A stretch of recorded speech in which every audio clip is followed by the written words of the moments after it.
Hi, it's Amanda O'Connell, and this is our podcast, RecruiterBrew. We have Will O'Connell with us and our friend and sports personality, Justin Termine. Well, Justin. Wow, with your hosting ability, Amanda, I think you might need to move into the sports hosting community here. Take my job. That was impressive. Yes, indeed. Justin has been a friend of mine for roughly over 20 years now. We attended Emerson College together in Boston, and thought we'd mix it up a little bit this week and incorporate a non talent acquisition, recruiting, staffing guests on the show today. But it's also great timing too with the Boston Celtics, the NBA, with their ratings seem to be increased, and of course one of the biggest names in the game right now, at least on the sports personality side, is my friend Justin Termine. So Justin, how are you doing? Thank you. I'm doing really well. Hey, listen, what a way to warm up for the show, 4 to 7 Eastern time, Monday through Friday with Eddie Johnson on SiriusXM NBA Radio. And I get to talk to some of my friends before I get to talk to a guy that I'm not friendly with, but they make me work with. So happy to be here. Well, I'm glad to have you too. I mean, I think, and then first off as well, thank you, sir, for letting us use your gorgeous living area here to film our show today. We'll keep it anonymous just so the stalkers kind of stay away. But yeah, we're broadcasting live right above TD Garden here.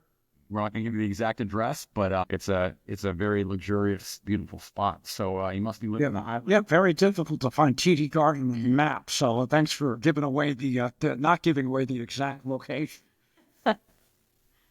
You're welcome. Yeah, so I guess let's start off with really, how's the season going? How's the show going? Tell us a little. Well, awesome career-wise. I mean, I've wanted to do this for as long as I can remember. So I did go to Emerson College. It was in the back of my head to do that. Back probably when I was second or third grade, when I'm doing the, watching the games and I'm doing the sports cast with my microphone. And I kept pursuing it. I did it throughout high school and college. Maybe an opportunity to play at Emerson, but instead I elected to call your games instead of going out there and playing. So while you were, working the legs, I was working the vocal cord, and got my start calling your games, and was lucky enough to then find a spot at SiriusXM almost right after I graduated. And just like any field, I'm sure, where everybody's out there looking, as long as you're shooting about it, you're willing to put the work in. That's what I did. And now I get to talk about the NBA every single day. So it's been a blast. That's amazing. And I feel like this kind of sparks this concept of like, what do you feel like? I mean, getting your start right out of school, what do you think like really kind of set you apart from the competition? Because that's something I feel like we talk about all the time. Yeah, it's just the work ethic, right? Like we've been invited to some of the same weddings. I didn't make it to all the weddings, birthday parties, etc. I'd skip out, not because I didn't like you guys, but because especially initially, that's what you have to do in order to separate yourself in a field that's very competitive. Because you think about it, like sports broadcasting. Who doesn't want to watch games for a living, wake up the next day and talk about them? Like, I don't feel like I've ever worked a day in my life outside of the hours that you would have to work in regards to like, hey, it's a Saturday night in the middle of the summer. I'm missing a birthday party. I'm missing a wedding. I'm missing the opportunity to go. Like, I think I could have got Amanda instead of you as maybe a spouse here if I went out on a Saturday instead of dedicated to the craft. Hey, well, I mean, you're quite the charmer. You have the charisma, and I'm surprised you don't have not in a serious relationship right now, unless that's well, it's difficult. Just like the NBA players, you have a lot of women in pursuit of the broadcasters as well, especially with the big money, right? So no, yeah, that's obviously the next step. So we spend our days with the microphone, but not necessarily the evenings with a female as of right now. So if anybody out there is looking, this is what you get. But you got to watch NBA games with me at night. You have this focus, right? And it's like, luckily, yeah, we work together. We see each other. Yeah. It's easier, right? But when you're so focused on your career and that's, you've had this growth and the success, like, how do you spend the time? How do you get that? Yeah, I mean, I think that early on, that was probably an easy excuse. Now there's probably no excuse that I'm a little bit more established. So there is time to do other stuff now. But no, my advice for somebody in a field like that and other fields, it just doesn't pertain to sports broadcasting, but if it's competitive, you got to give up your 20s. You got to give up maybe the early 30s. I would say around my mid 30s, I'm 44 now, but around my mid 30s is where you started to maybe relax a little bit in regards to saying, all right, now a little bit more of work-life balance. But again, you still have to stay sharp because it's competitive and there's going to be somebody behind you in a performance, in a performance-dominated field where if you don't put the work in, somebody will surpass you. They don't care how much experience or how old you are. They just care about the end results. Yeah.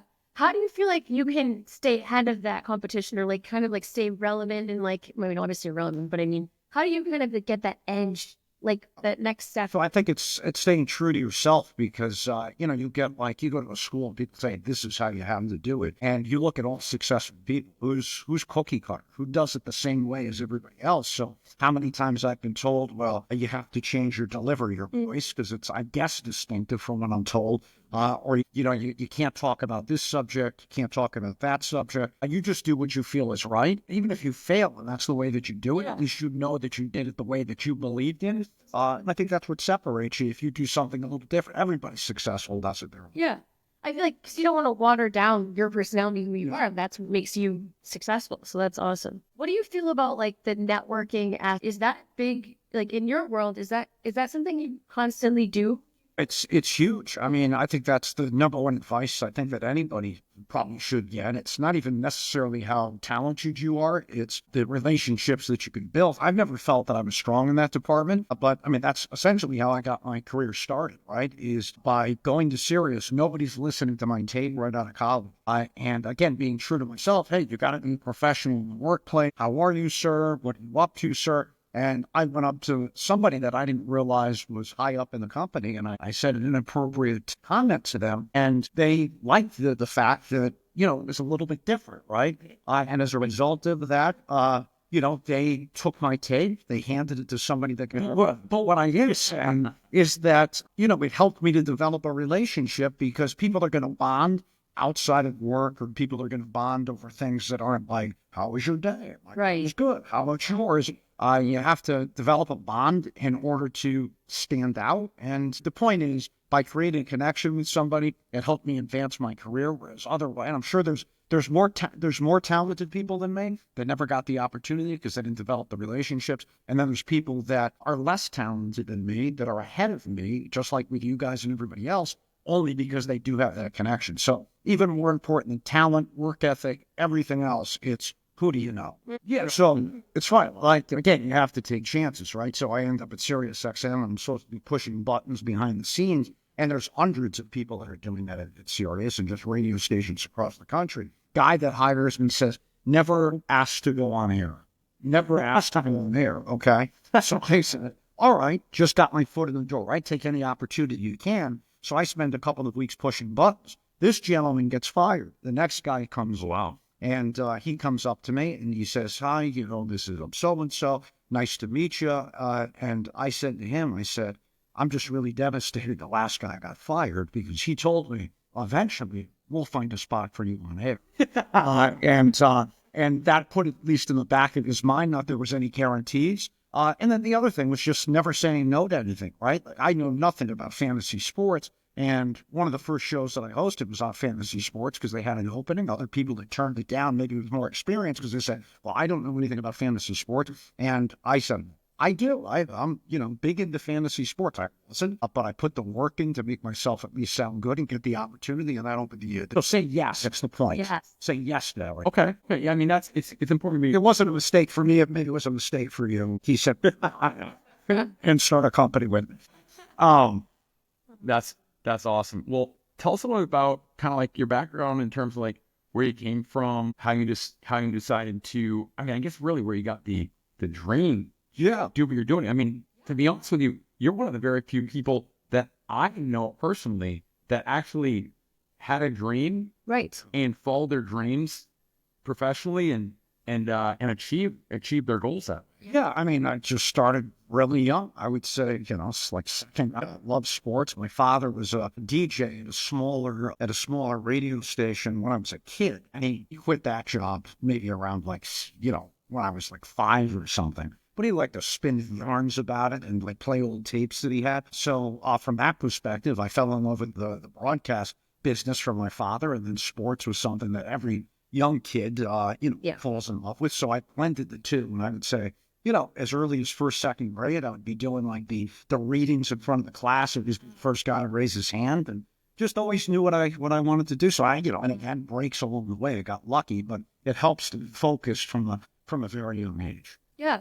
Excellent. You know that passion, have that. I think the passion is like really kind of what drives people to kind of move forward, because otherwise it's just a real grind, right? Yeah, I mean, like I said, I don't feel like, other than like the early days when it was like extreme hours, I don't feel like I work a day in my life. Like, I honestly feel like I put about 10, 12 hours into the craft every single day, and the time flies by. So we love to hear that. How about that's the goal. How about choosing your college? Like, you ended up going to Emerson College. What were the factors in terms of settling on? Well, nepotism. My father went there, so it's the only place I could get in as a result of that. No, it was just a broadcasting program in a city that I loved, and I chose between Emerson, Fordham, and Syracuse, and those two other schools are have a great reputation in regards to sports broadcasters as well. That's great. And you're right back in Boston right now, too. Sure. Yeah. So from what I understand, you grew up in Connecticut, southern Connecticut, along the coast. Yeah. There. Found your way to Boston for Emerson College. And then, of course, SiriusXM, they're headquartered in New York. Yeah, and I mean, I think that's where my advice, I guess not just broadcasting, but any field, that's the epicenter, right? Yeah. That's where there's a million opportunities. Now, a lot of people will, right after college and field like this, go out to Iowa. I turned down a job in Iowa. I turned down a job in Juneau, in the middle of nowhere, and said, what, I'm going to trust myself, and I'm going to start in New York. And again, you catch breaks along the way, because typically you do have to go to some of the smaller markets, and people that I work with, in many cases, did. That's great. And I think you even, I think you spent some time out in California as well. I did. I just got back from there, and I said, you know what? The weather is much better in Boston. The people are much friendlier, and things like that. So I said, I got to get back to the East Coast. So now it's the first year back in Boston. I'm looking forward to getting a little warmer as we take this in March. So it's nice to be back on the East Coast with at least family. Family was the one draw, to be honest with you. Sure. And you've got, and you're back in the city. Are you having a good time? It's been what? It's been about 4 months? 4 months? Yeah. I mean, listen, I'm right by the Garden, the TD Garden where the Celtics are playing. They got a good team. I'm going to the games every single night. Passion sports city. I can't complain about anything in that regard. Nice. And you guys have made that as well. Just having some friends, right? Hey, we're great. It's great to spend time with you. So I think the most important thing I really want to get out of this conversation with you is really kind of like the work ethic and the kind of like just really the psychology behind the amount of time you put into your craft, the amount of preparation. Tell us about what goes into that. Obviously, you're chasing your dreams. Yes. It's your passion. But I guess give us an idea of how much work is it? Yeah, so I mean, I'll just give you an average day. So we'll start after the show. I'm always nervous. Like some people say they're nervous when they're on the air, when the mic goes on, right? I don't know what you guys aren't accustomed to maybe this. You're just starting with the podcast. Maybe you get nervous, right, when the mic comes on. So I've not been nervous one time when I put on a microphone for the last, I would say I've been doing this 20 years, so I would say 18, 19 years. And the reason for that is I'm very nervous, though, as soon as my show ends at 7 o'clock Eastern time, because I go, what am I going to talk about the next day? Am I going to have enough to talk about? But then, 7 o'clock, I'll take the dog for a quick walk. I'll start watching games at 7:30. That'll go on till about 1 in the morning, where I'm sitting there watching games, which, again, is something I did even when I was 5. I'd be doing it for free. I'm taking notes the entire time. Then I'll wake up. I'll go through a morning workout routine, whatever. And then at the very early hour, I'll take the notes that I had from the night before, and I'll try and put it into, an entertaining outline. I shall look up stats that I had said, I'd be interested to see after watching this game what the stat is behind this. And I'll do that. Then I'll read for hours, and then I'll relax maybe an hour before the show just to decompress a little bit. But at that point, I'm no longer nervous because I said I've done all this preparation, right? And that's that old saying, something about preparation. But if you do the prep, you're not going to be nervous, right? Yeah. So then I hit the air. I'm not nervous for 3. So I'm basically got 4 hours a day where I'm not nervous. Right? If Just prepare, and you've done all you can. If you prepare, failure to prepare is preparing to fail. exactly. Like a basketball player, right? Like when that mic turns on, it's like it's second nature. Exactly. If you're an athlete and you put the work in, then you're not going to be nervous because you know you've done everything you can to succeed. If you didn't practice, if you're not taking your foul shots or your 3-pointers or, working out, then you're going to hit the floor and you're maybe going to be nervous because you're not confident because, you're confident when you hit the air. You're confident when you go to work if you've done everything right to, leading up to that. Yeah, it's the instincts kick in. I mean, the more reps you've done, it's kind of like the more you've done those, muscle memory, muscle memory, whatever it takes for you. But I mean, the instincts kick in. You get comfortable. You're getting, So Yeah. That's. And enjoying also helps. Like you said, get in the zone. Yeah. So in terms of, I guess also done like you've done some things where I just randomly even like just caught you in a few different podcasts like over the last week. Yeah. I overheard you in I think it was a Bill Simmons podcast about a week ago. You were on a few local podcasts for Boston Celtics related. Tell us a little about like some of the contributor work you've been doing in addition to. Yeah, I mean, something like that, like the Bill Simmons podcast is a huge platform, so you want something like that because, in this industry, massive egomaniacs. So the more people that are listening, the better. No, but, that one you want to do, but then other ones, people are helping out me. They're coming on my show, serving as guests. So in turn, you return the favor. You go on their show, help their product out as well. And again, that goes back to what we were talking about with the networking. Right. You're in business.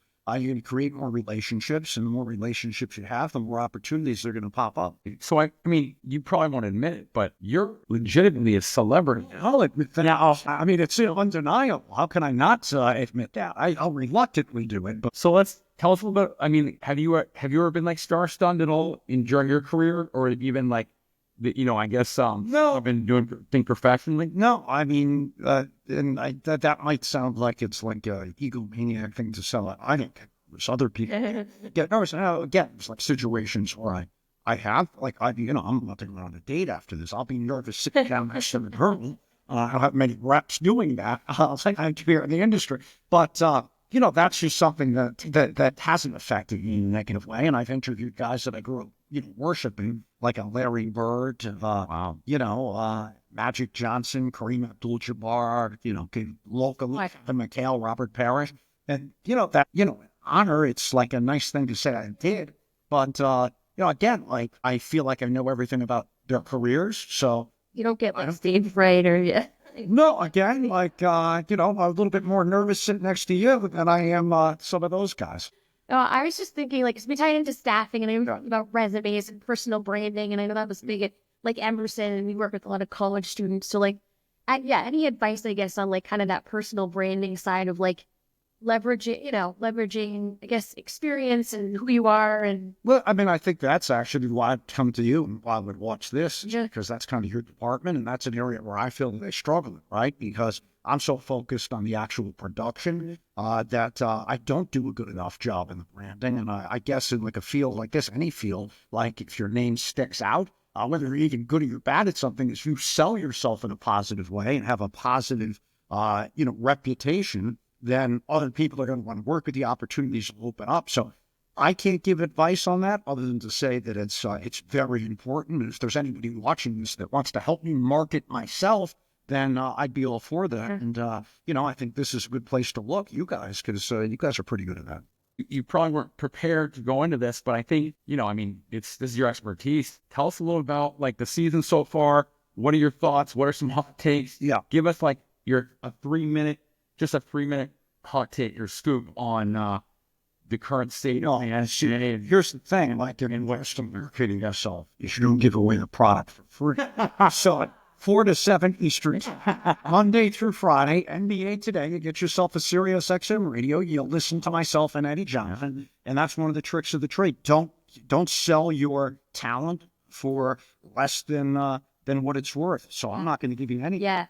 That's Great advice. That's disappointing. All right. So who's your money on to win it all this year if you're a betting man? Well, I don't gamble because SiriusXM doesn't pay me nearly enough. I'm just in buying. But if I worked for a company that did compensate me very well, I'm just kidding. If anybody from Sirius is watching this, don't get nervous. Just kidding. But if nobody from Sirius is watching it, I do mean it. They don't pay me enough. No, but listen, let's go with the team that did it last year. They're right here. It's the Boston Celtics, although I am a little nervous about the Los Angeles Lakers after they got Luka Doncic. 8 in a row, is that right? Yeah. Wow. This has been great. Man, you want to close us out and Sure, to go and people to see. So let's close it out. But yeah, thank you guys so much for watching. Looking forward to our next episode, and would love to hear your feedback as well. So thanks for joining us, Justin. Thanks for having me. It's a blast. all right, everyone have a great day. Take care.